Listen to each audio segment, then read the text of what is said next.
Annenberg Media's Madison Weil has more on how Comey responded to questions from the intelligence community. Maddie? Thanks, Jake. It was a highly anticipated event this morning as the House Intelligence Committee held its first public hearing to address Russia's potential involvement in the U.S. presidential election. The FBI, as part of our counterintelligence mission, is investigating the Russian government's efforts to interfere in the 2016 presidential election. The investigation will examine any possible links between Russia and President Trump. And that includes investigating the nature of any links between individuals associated with the Trump campaign and the Russian government, and whether there was any coordination between the campaign and Russia's efforts.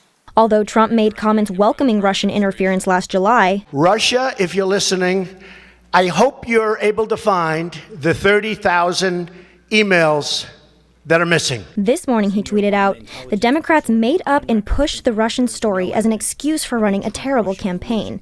And James Clapper and others stated that there is no evidence POTUS colluded with Russia. This story is fake news and everyone knows it. Monday, it's kind of quiet.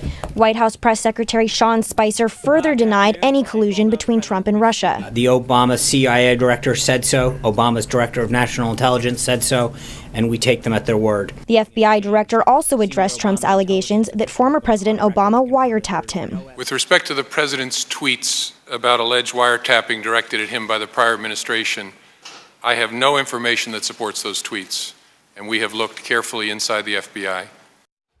Comey and NSA Director Rogers also condemned recent informational leaks as intolerable and unacceptable for citizens of the nation. Meanwhile, President Trump certainly had a lot to say today on Twitter regarding the hearing, but let's take a look at what others thought. Here we have Kamala Harris tweeting out that the Comey hearing underscores that we cannot rest until we know the whole truth and the full extent of the Trump campaign's ties to Russia. Actor and activist George Takei, you might know him from Star Trek, he said, "We can't have a president who is under FBI investigation." Another user, on the other hand, pointing out that James Comey admitted that Russia didn't change any votes in swing states, and this means that Trump's win is valid. And then lastly, another report pointing out the absence of Sally Yates today.